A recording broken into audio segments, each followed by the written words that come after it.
Wake up, Elon! It's the last week of Breast Cancer Awareness Month, and we have one special guest who's using vacation to help families deal with cancer.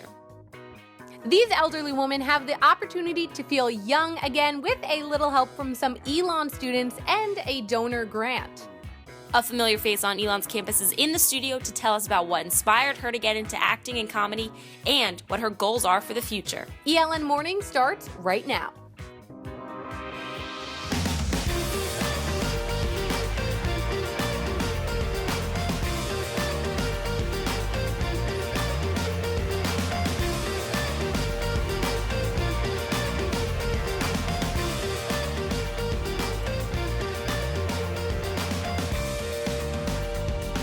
Good morning, Elon. Thanks for starting your day. In Studio A, I'm Ashley McGettrick. And I'm Caroline Hartshorn. Today you might notice a little more pink to our set. That's because today is our pink show for Breast Cancer Awareness Month. But before we get into that and what that means, our Megan Ford is in the studio to take a look at this morning's top news. Good morning, Megan. Good morning, Caroline. After over 2 decades, China has ended their one-child policy and will allow families to have 2 children. This is a major change from the ruling Communist Party. The one-child policy was created in 1979 to try and cut the birth rate and slow the quickly growing population. And from international news to news a little closer to home, the latest GOP debate happened last night, and the 14 presidential candidates kept things interesting as usual. The candidates attacked both the president and the Democratic candidates, but they did add someone new to their list, the moderators and the media. The main focus of this debate was the economy, yet it seemed that they spent less time discussing finances and more time discussing each other. Follow ELN on Facebook and Twitter or log on to elonlocalnews.com to stay informed about the presidential election. And what was simply an act of goodwill turned into an internet sensation. A Purdue football player made a little girl's birthday wish come true. Tario Fuller happened to run into almost 3-year-old Kinley Shufflebarger and her mother while they were in Target. He came up and started talking to her, and she told him how much she wanted a doll. And it wasn't cheap. Fuller spent $35 on the doll for Kinley. And although he didn't do it for the attention, the mother spread the word through social media, and the post has gone viral. She says that she knows he didn't do it for attention, but hopes that others will follow in his footsteps. And from toys to gadgets, a blimp used for surveillance came untethered from its mooring in Maryland. A NORAD blimp has recently been secured and is on the ground in Pennsylvania. 2 F-16 jets from the New Jersey National Guard tracked it immediately after it came loose. The cable dragging from the blimp did cause several power outages, but there are no reported injuries from it. As of right now, there is no information as to how the blimp came untethered in the first place. That's all I have for you today. For what's going on around the world, I'm Megan Ford. Caroline, back to you.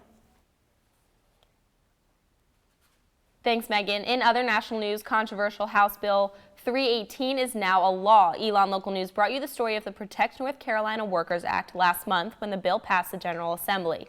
Governor McCrory came to Greensboro yesterday to sign the bill, which makes stricter rules for employers that are verifying whether or not their employees can legally work in North Carolina. The bill also concerns local immigration advocates because it tightens the rules on what forms of identification government officials can accept. It says only government-issued IDs and passports are acceptable and specifically declares the matriculate consular, an ID card issued by the Mexican consulate, invalid. The bill also prohibits sanctuary cities or areas where undocumented immigrants cannot be prosecuted. From national news to more local news, riding a bike is the gateway to freedom as a kid, but at some point in your life, you might not be able to ride a bike due to old age. Our Paige Peroso found a story of how a local retirement community is changing that. It's been over 60 years since Gertrude Moore Johnston rode a bike. Now she gets the chance to do it again. I loved it. Blakey Hall is an assisted living center about 2 minutes away from ELN's campus that cares for 50 residents. And now those residents have a new way to feel the wind in their hair. And they just were very excited about it. The duet bike allows for a younger volunteer to pedal the bike while a senior adult can sit in the front and just enjoy the ride. Brings back good memories. Blakey Hall now owns 1 duet bike thanks to ELN professor Jeannie Duval and a donor grant. The grant's purpose was to connect one generation to the next. Judy Simpson, activities director for Blakey Hall, says the bike is doing just that. They love youthfulness coming through the door. The bike, though, is not just for fun. It actually helps older residents with their attitude and their memory. I used to have a boyfriend that would come to see me on a bike, and then we would ride bikes around the neighborhood. But the bike isn't their favorite part. It's the time spent with ELN students. You all make our day. And for the residents who grew up with the song A Bicycle Made for Two, it won't be a stylish marriage. It now has a whole new meaning. A bicycle built for two. Paige Peroso, ELN Local News.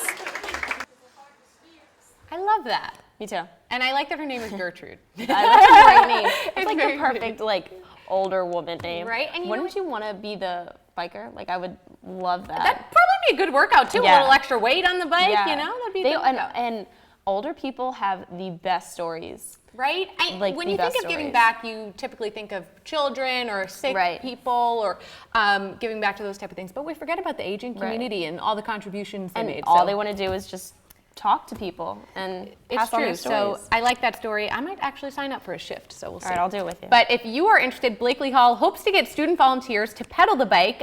You can call Blakely Hall for more details on duet bike training dates at 336-506-2300. From bikes to breakups, here's some entertainment news for your Thursday morning.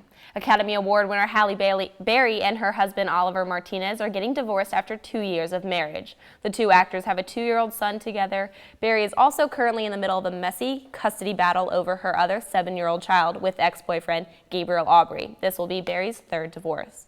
In other breakup news, Emma Stone and Andrew Garfield have reportedly split up. The two dated for 3 years and were co-stars in both Amazing Spider-Man movies. Representatives for both actors have not made any statements, but sources say that they still love each other and are on good terms. Earlier this year, the two took a break as a result of movie roles, creating a long-distance relationship, something many students may relate to. And Universal Studios is bringing back the Pitch Perfect franchise for its third installment. Once again, Elizabeth Banks will be directing, and both she and her husband, Max Handelman, will be producing the a cappella movie. Also returning to their roles are Anna Kendrick, Rebel Wilson, and Brittany Snow. With the box office success of Pitch Perfect 2, there is no reason to doubt that the third movie will be equally as aka awesome. Coming up after the break for our Go Pink show, we talked to one ELN University professor and survivor about her battle with cancer. Another breast cancer survivor is in our studio to talk about an idea that would change the lives of cancer patients forever.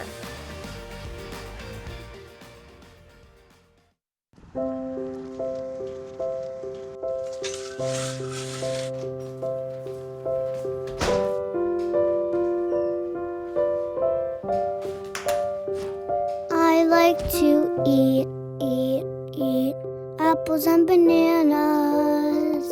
I want to eat apples and bananas. I need to eat apples and bananas. Why can't I eat apples and bananas?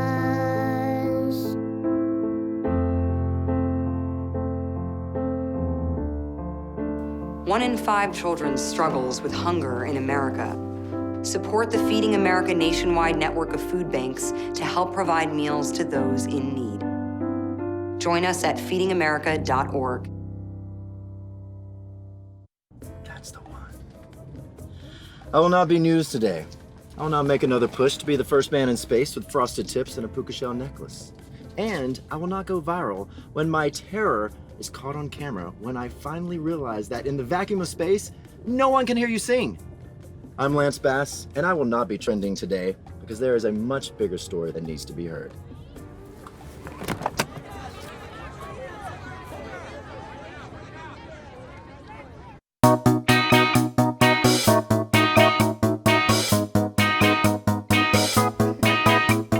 Welcome back to ELN Morning. Just one day after she was diagnosed with breast cancer in 2009, Janine Patton-Coble had an idea that would help other cancer patients cope with the disease. Today, Janine is the founder and president of the organization Little Pink Houses of Hope, aimed at helping cancer patients recover and celebrate life. Before we talk to Janine, let's take a look at some of the things Little Pink Houses of Hope does.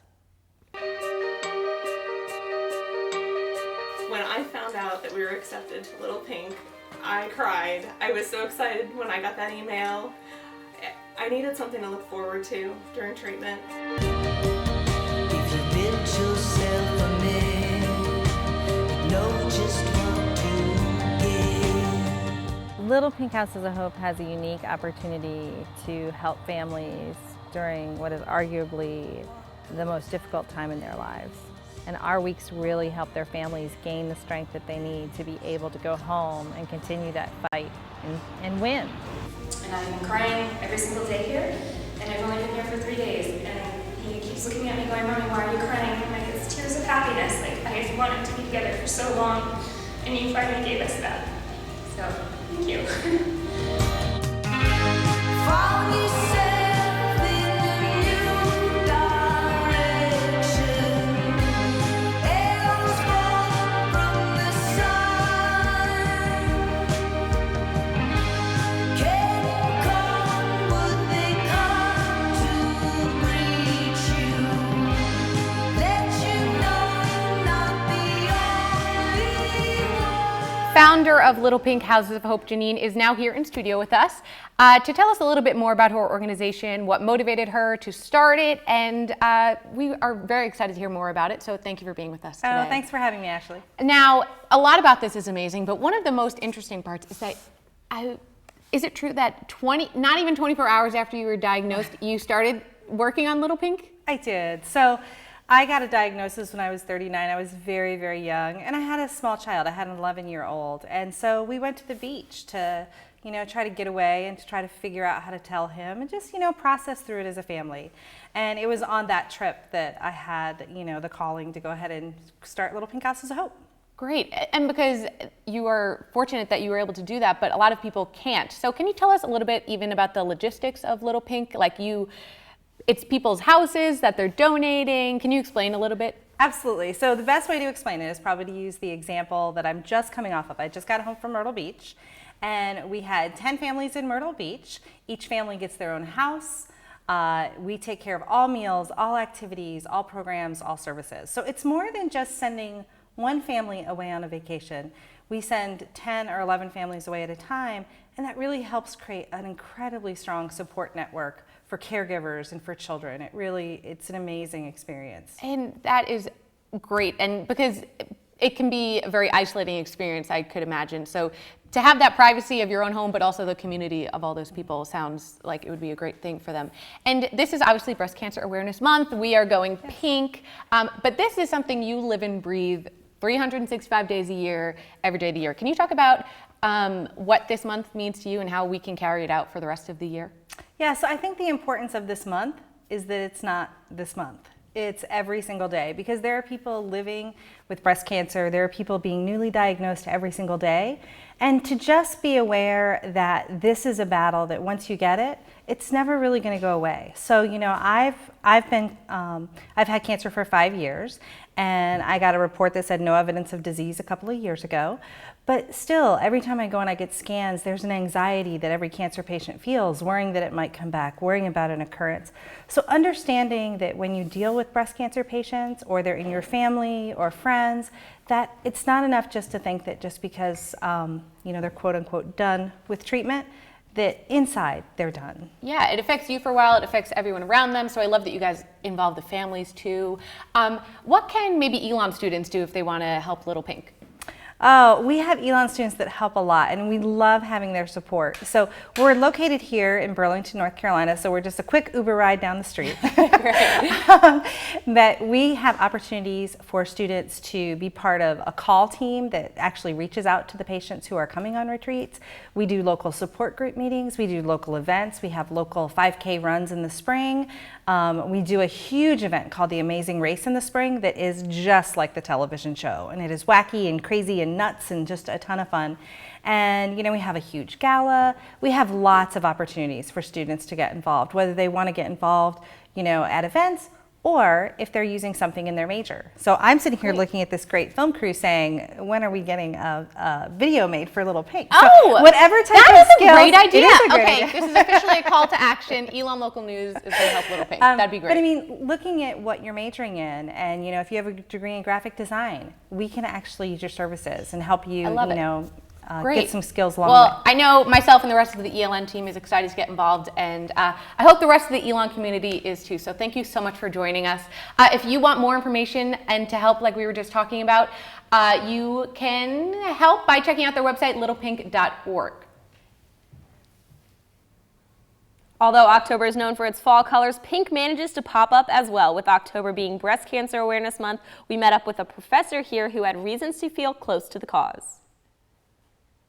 It felt like a hard BB in the lower part of one of my breasts. I mean, it was unlike anything I'd ever felt before.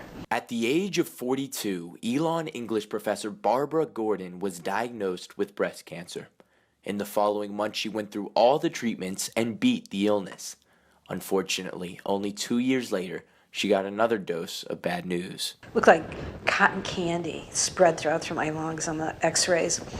And he said, whoa, that looks really bad. I'm sorry. It looks like your breast cancer is metastasized. Not only that, but it's in every quadrant of your lungs. So he told me it's unlikely I had long to live. What she didn't know at the time was that the so-called cotton candy in her lungs was as a result of an autoimmune disease, not cancer. And it felt like, here's your life. You have your life back. It was like someone had handed it to me. And it was really very powerful to me that at that moment I had to do something that was worthwhile for other people who had breast cancer. Over the next 7 years, Barbara wrote a book that helps women with late-stage breast cancer understand how their lives are about to change. Because I know what it's like to think you're going to die, maybe not real close to the actual time, and you review, so what have I done that might be useful? And really one of the main things that came up with me, because I don't have children myself, is teaching. It's like, I hope I've made students' lives better. That mattered. And to have written the book really can matter too. So that's a great feeling. It's like, that mattered in life. And Gordon has stayed forever kind, gentle, and grateful, even when things are headed downhill. Whenever I have a really hard time, I kind of remind myself, you didn't even think you'd be here. So what's the big deal? John Curtis, ELN Local News. Coming up, we looked into the legend of Ghost Mary living in West Orm and one other ghost on campus you may not have known about. And after the break, we will show you how one tasty treat can also be something healthy to eat. There are 16 million children struggling with hunger in America. That's 1 in 5 daughters, sons, neighbors, and classmates who don't know where their next meal is coming from. Yet billions of pounds of good food go to waste every year. It's time we do something about it. Feeding America is a nationwide network of food banks that helps provide meals to millions of kids and families in need. Visit feedingamerica.org to help them feed even more. Together, we can solve hunger. Together, we're feeding America. Hey, did you know 2.4 million loving cats and dogs in shelters and rescues need our help to find a home? Let's go to theshelterpetproject.org and meet a few who are in a shelter near you. Harlow, she's one great listener who loves to hear all your stories. My kind of cat. Cerulo is a sweet, goofy boy who's eager to please. Sounds just like another dog I know. So go to theshelterpetproject.org, search your local shelters and rescues, and go for a cuddle with your next best friend. Adopt.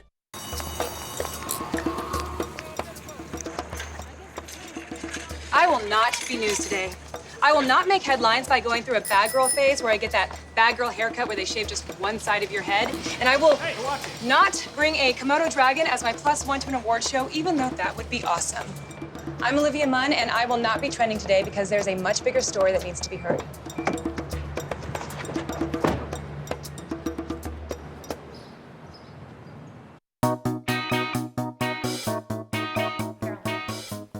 We might all love the candy and the costumes, but do you know why we celebrate Halloween? This week's Throwback Thursday highlights the history of the spooky holiday.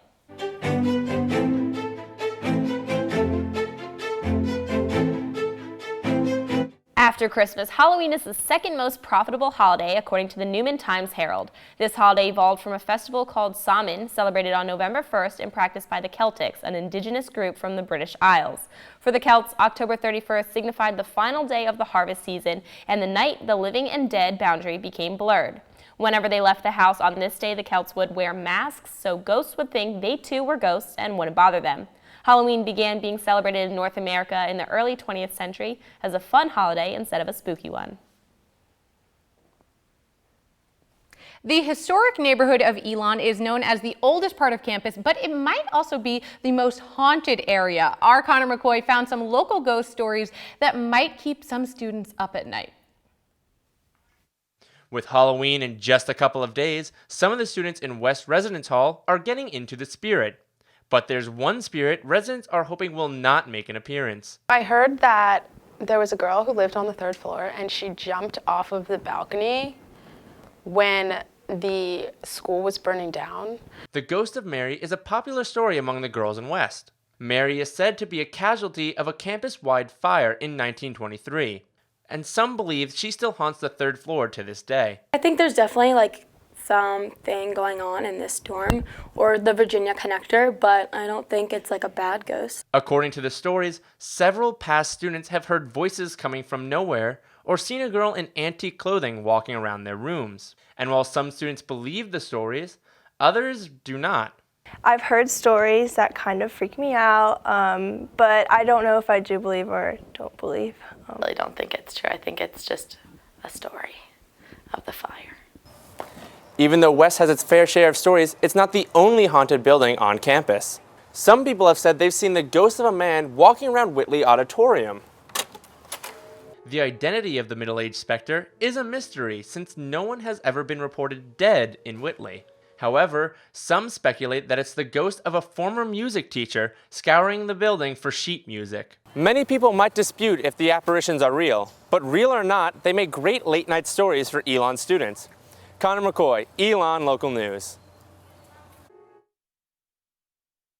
You probably know that Halloween is just days away, but one thing you might not know is that today is actually National Oatmeal Day. Our Sky Cowens is here in the studio to show us how to shake up our breakfast and make it tastier and healthier. I'm ready to celebrate this great holiday. Yes, the fun thing about oatmeal is that you can have the same exact base and then just add toppings to it, whatever you want, and make tons of different really fun, delicious, and nutritious combinations. They smell good already. Yeah, so I have 3 different recipes here that we're gonna go over.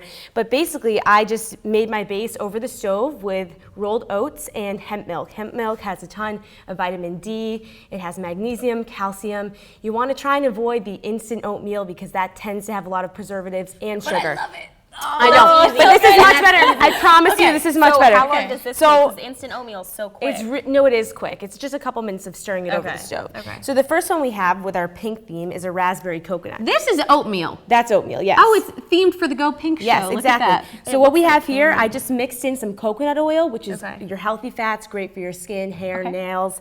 Healthy fats, coconut oil, then fresh raspberries. So just mix that in. Delicious, and we're just going to top that. While you're cooking the oats? You can have afterwards, yeah. So you just add a little ground coconut, try and get some without any sugar, unsweetened coconut. You're killing me, Sky. No sugar, no instant oatmeal. Hey, I promise you this tastes just as good. All right, our next one is a banana maple almond. Okay, Ooh, so that sounds delicious. all I did for this was just added some mashed banana, almonds butter, and a dash of maple syrup. All right, so for this we're going to add some crushed almonds. And a little cinnamon, because I put cinnamon on everything. I love Great cinnamon. Metabolism That's booster. good for you too, right? I didn't know that. Oh, That's absolutely.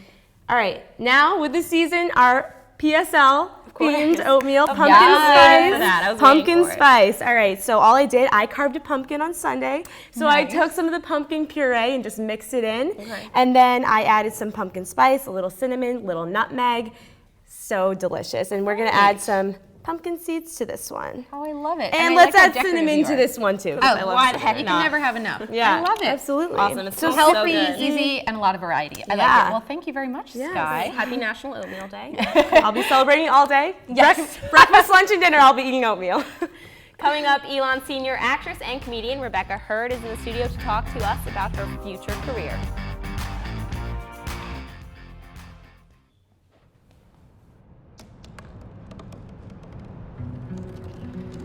They said I couldn't dream.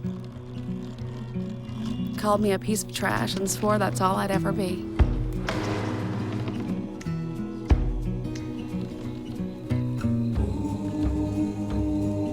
Said a bottle couldn't see the ocean.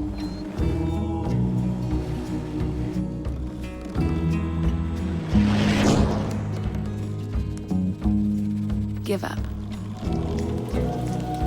Go back to the dumpster.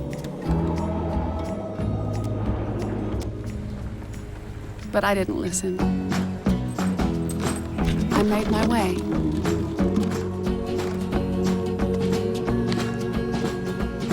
And now, I am what I've always wanted to be.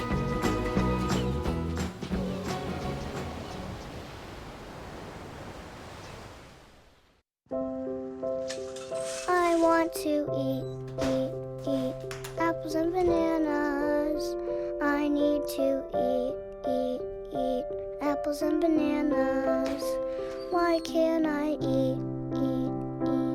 1 in 5 children struggles with hunger in America. Support the Feeding America nationwide network of food banks to help provide meals to those in need. Join us at feedingamerica.org.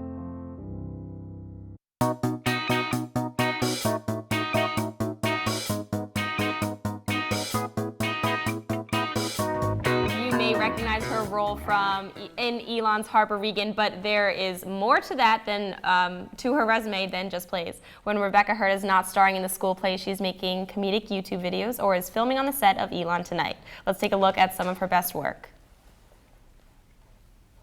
The helmet, bud. Oxygen. Oh. Hey, I thought Dad got you a job at what happened to that? I wasn't bank? conducive with my research. Having a job wasn't? The tie. Just like tell me what's going on here, because like I feel like I'm being ambushed. I just don't think we should do this anymore. Like, what do you think? What do you think? What are we doing? Just like. Well, I mean, like you put your face really close to my face that one time. Yeah, well, you're always touching your arm to my arm. Okay, well, I couldn't touch my arm to your arm unless your arm. And now she is here with us. And let me just say, I know we see each other around campus, but just watching your videos, I feel like I know you. Oh, like awesome. that's how you come across on camera. Like I just very personable, very like welcoming, and like you. I don't know. You just want to be friends. We're with you. fangirling. We're friends now. We're gonna be friends now. So you have done a wide variety of genres, but comedy has a special place in your heart, right? How did you get into doing comedy? Yes. I mean, I've always been into acting, and I was always more inclined to do comedic stuff, but in high school I never thought of myself as a comedian. But I got to Elon my freshman year and auditioned for Elon Tonight and Instant Laughter, which is an improv group. And I started getting into these things, and I was like, oh, okay, well, maybe I can do this. Maybe I can make people laugh. And now I've just really decided that it's something I want to pursue. I love it. Yeah. That's so cool. And so, like, what do you want to do with the rest of your life? Do you want to be a comedian? No pressure. Loaded What's question. your life plan? So right now, I'm planning roughly like I want to go to Chicago after graduation because they're a great hub for comedy. They're like one of the biggest in the country, and get a lot of training there. And then eventually, I plan on ending up in LA and hopefully doing some film acting. Awesome. I love it. And you did the LA program with Elon too, right? Yes, this past summer. From there, I love it, and I loved all the work you had from there too. And so, any more plans of doing like student media here, kind of thing? Like, are you going to do more? I shows? Definitely am still involved with Elon Tonight, and I'm writing for them and directing some stuff and acting and stuff. I hope to do some more stand-up here, either with Sub or the Yoke House or something. So yeah, awesome. Let us know when that happens. Yeah, I wanna be there. Okay, you've done. We got a few of the roles in your reel that we just saw, but you've done the serious, you've done the funny, you've done the in between. What's your favorite role that you've done? Ooh, I think because it's so fresh on my mind, I'd have to go with Harper and Harper Regan, which I played just a month ago. Just because that was such a challenge. It was a serious role and something that I'd never done before. And there were so many elements and layers to it. So yeah, I guess that's my favorite right now. I loved it, and I loved the accent that you did too. Yes. So for a long time, you had to keep that up. That was pretty good. I loved it. Well, thank you so much for joining us today. We are excited to see what you have in store next. Big things ahead for you. We know it. So thank you so much. Well, that is all we have for ELN Morning. Thank you so much for starting your day with us. For the latest news, be sure to like us on Facebook and follow us on Twitter at ELN Morning. Have a spooky Halloween weekend, Elon.